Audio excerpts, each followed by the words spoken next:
Run, run, don't trail behind. Keep moving, the beast won't stop.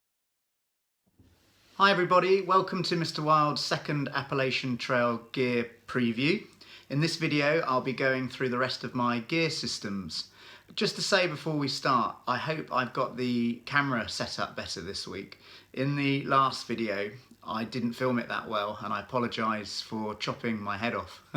So I think I've got it better sussed. I'm just learning how to use the camera a bit better. And a friend of mine has just said, look, you might want to try filming it this way so that you can get your shots in focus and make sure that you're not cutting out the top of your head. So, just to warn you as well, my cat might make an appearance this week. She's quite interested in the tripod that I've bought for the camera. So if you see her, I'll just carry on and subtly try and move her out the way. Okay, here we go. This is my shelter, sleeping and lighting system. I'm going to be taking a tent. This is the Fly Creek Big Agnes Ultralight 2, and I'll be using this Tyvek ground sheet. Again, this is an ultralight footprint that I'll have under the tent just to give it a little bit more support and keep some of the weather out.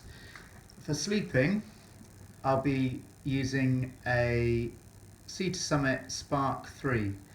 This is a great sleeping bag. It weighs 635 grams, goes down to -6. You can see it's got this ultra dry down 850 plus loft. The only thing with it is the colour. It's white, which I don't think is a great colour for a sleeping bag.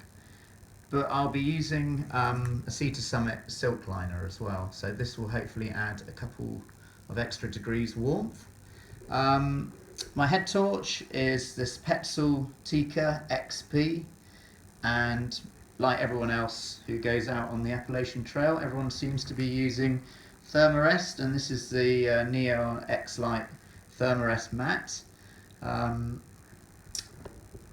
I'll be using these pair of Norwegian army socks. These go down to some ridiculous temperature. I think it's -50 that they say that the soldiers wear these in sometimes, and this will be for the winter when I'm sleeping. I'll send these back to Auntie in California when I don't need them, and I'll have a lighter pair of socks to wear at bedtime.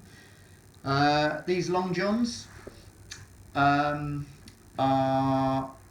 something I'll have with me for sleeping as well, and I'll have this Helly Hansen merino wool top, and again that's a long sleeve top, and this is everything that I'll wear at night, and it will all go into a Sea to Summit Ultrasil stuff sack, and I've got it as a 13-litre stuff sack for that one. Next up are the things I'll be using for navigation, first aid and some personal hygiene items. So for navigating, I'll be using the AT guide. This is David A. Miller's guide. It's last year's edition, 2016. And I'll also send Auntie a copy of the AT guide, so she'll have that's the 2013 Northbound edition.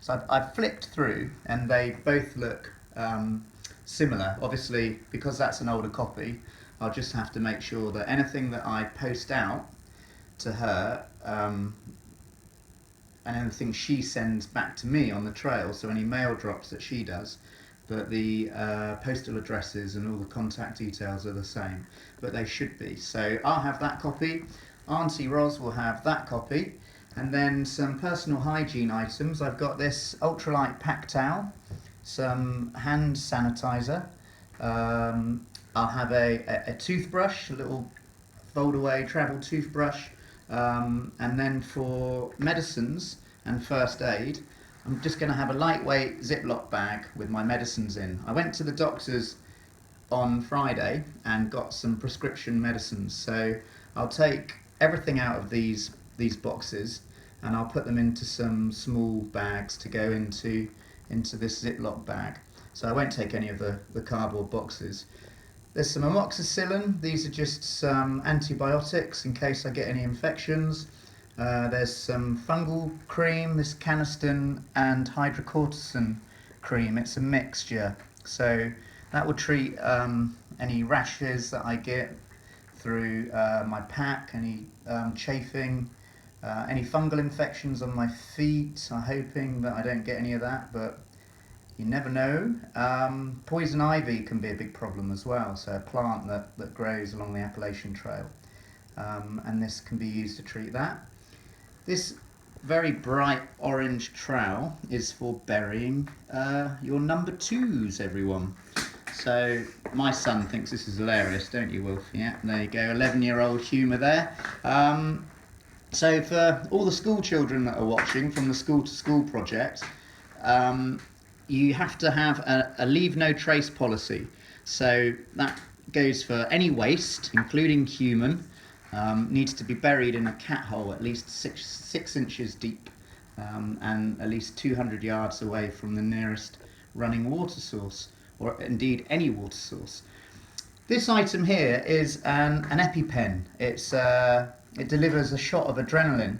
When I was a student, I got stung in the mouth by a wasp and ended up in hospital and had to have a shot of adrenaline because I have a reaction to stings. Touch wood, I won't get stung by anything. I haven't been stung by anything for 25 years. But if I do, then you take this EpiPen, you pull the end off, and then it just goes into the side of the leg. You hold it for 5 seconds, and then it delivers a shot of adrenaline, and that can treat any potential anaphylactic shock that you might find yourself in. So I'm really hoping I don't have to use that. And then that goes into this protective casing here. So it's an unnecessary but necessary weight that I'm going to have to take with me. I've got a kind of repair kit. You can see I've got lots of elastic bands. They're really useful for tying things up, securing things that break, or just sorting your pack out. Some matches, various bits of tape, spare cord for my gaiters, spare bottle tops for my water bags, and there's gaffer tape as well at the bottom, a roll of gaffer tape which I'll attach to my walking poles. And then all that's going to go into this Sea to Summit bag. It's got a window in this one because I'm mixing a few systems together, and I'll be able to identify things that I need in there. The AT guide will go into this small stuff sack to keep it waterproof, and then that will go into the hip pouch that you saw, which is attached to the hip belt on my rucksack. In that last stuff sack that you saw, I'll also have my electronics equipment with me.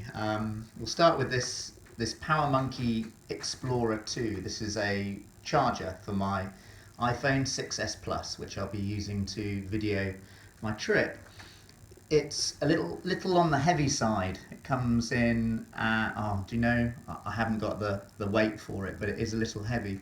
But it's small, compact, and it will charge a iPhone 6s Plus up to 3 times. I'm trying to turn it on, but it won't turn on. That's not good, is it? Aha, there we go. Yeah, just need to make sure that you've got it. So you just turn it on, plug it in. These are the cables. They have these waterproof stoppers at the end, so it's fully waterproof. It comes with some spare seals, an instruction manual which I'll use probably for the first couple of weeks, and then when I'm confident at using it, I'll get rid of that. Yeah, so I quite like that. My watch is a Saunto Core watch. It only weighs 60 grams, this. It's a lovely watch. I feel really lucky to have this. It was a birthday present from my wife. It has a compass on it, a thermometer, a barometer, and yeah, it's good. It's a really good watch. It's waterproof. It doesn't do anything fancy, just does what you need, the basics. It does it really well. Everything will go into this Ziploc bag, and then also along with that I'll have my iPhone charger here, and I also have to take this UK adapter, UK to the US adapter. My filming equipment is going to be an iPhone 6s Plus. It has the image stabilization on it, so that's why I'm using it. And then I think it was Spielberg who recommended using this UltraPod tripod for filming. So Spielberg is a thru hiker that did the Appalachian Trail last year, and if you've not watched his videos, then please do. I really recommend his thru hike videos. They're fantastic. He does it really, really well, and he gets the trail name of Spielberg because he went to lots of trouble to film his shots, set all his shots up. I don't know if I'm going to have the time to be quite as careful as him, but I hope to make as good a job as possible. So I've also had to get this smartphone grip, and then the two devices attached to each other, and they have a fancy little belt on, so you can attach the tripod system to trees and posts and things like that. And then it only weighs about 100 grams. So yeah, hopefully as I get better with the camera, my videos will improve. And thanks Spielberg for your advice on that. The last two systems are my fire and nutrition system, and to cook on I'll be using this Trail Designs Cauldron stove, and it's made out of a very lightweight metal which clips together, and then your pot, which I've got here, is an Evernew titanium 900ml ultralight pot that sits in the top. I can use that to cook my meals, to have my coffee in, and then the heat source comes from this tiny lightweight little stove which is made out of a recycled beer can. I really like that idea, it's great. It's an alcohol based stove, so I'll be taking my alcohol in this. I've got a lighter in there, and then a student of mine called Will, he bought me a little fire stick, so thanks very much for that, Will, that'll be great. That's my emergency backup. And then I've got a titanium spoon, and the whole system goes into this plastic pot here. The two things screw together, and then that will go into my bag. And then for water, I'm going to take a soya squeeze. Now this is the Mini, and I know that the flow rate on the Mini is supposedly not great. However, I can't afford to get another filter at the minute, so I'm going to take it with me. I'll keep the flush system here to clean it with, which you can see, that big syringe and the tube.